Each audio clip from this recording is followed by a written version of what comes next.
of Travel Solo Like a Mono, where we interview people that has traveled all over the world.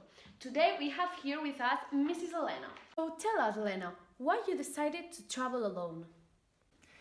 It all started when my friends and I had planned a trip. And the day before they told me they had to stay at home, so I didn't want to cancel everything. And that's why I decided that I will do it alone. Now, the way I see it, it's a challenge. By traveling alone, you discover more of yourself and above all, you learn a lot. Oh, I see. And what countries have you visited?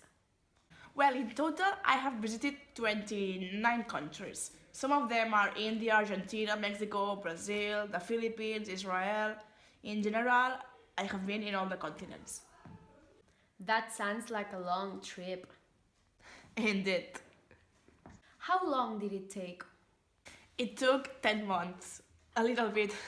But how did you travel? I mean, you didn't go to all of these places with an airplane, did you? Of course not. In fact, I have never taken a plane while traveling alone. This is the moment where most people freak out. The truth is that I traveled going hitchhiking. And why? Well, suddenly, one day while I was in India, someone stole my car, so I had to arrive at my hotel, which was 200 kilometers away, more or less, and there weren't any buses. So I managed to arrive there by going hitchhiking, and to be honest, as the first time it was frightening and I was very embarrassed every time I went into a car of a new stranger. Did you have any problems with looking for places to sleep or with money, etc.? Having said that, most of the people may think that I didn't pay anything for all those people that were helping me. In fact, depending on the distance, I gave them some money, but it didn't turn out to be very expensive.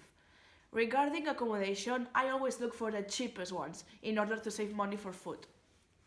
Talking about food, did you eat a lot, Helena? What was your favorite food? Yes, as it has to be. I mean, one of the best things of traveling is trying new food, and as I have never had any problem with food, I looked for any opportunity to try new food. Favorite? Well, that's a difficult question, but I think it might be maglabesh, a soup made of fruits from Hungary. Did you feel afraid at some point? At the end, how did you manage to move on with the trip? Yes, when I was in Thailandia, I got into a car and the man who was driving locked the doors and seemed to kidnap me. Those are the worst moments in my life. Luckily, a police car stopped his car and I told them he was trying to hurt me. Do you regret not doing something that you could have done? What and why? Not really. I think that I have done everything I had to do. Of course, I would like to visit more countries and learn new cultures, but referring to what I've done until now, I feel like I've done everything I wanted to do. And the last question, but not least for that, what advice would you give to other people thinking about traveling around the world solo?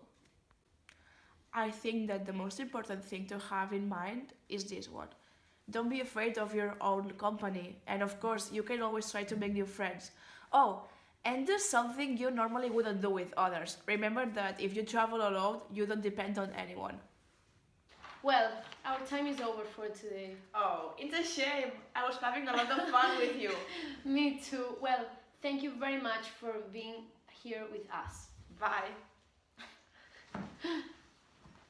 So I hope to see you all in next week's edition of Travel Solo Like Mono, where we will interview Alba Pujol, the first woman in ever fly over the world with a hot air balloon. Bye, be good!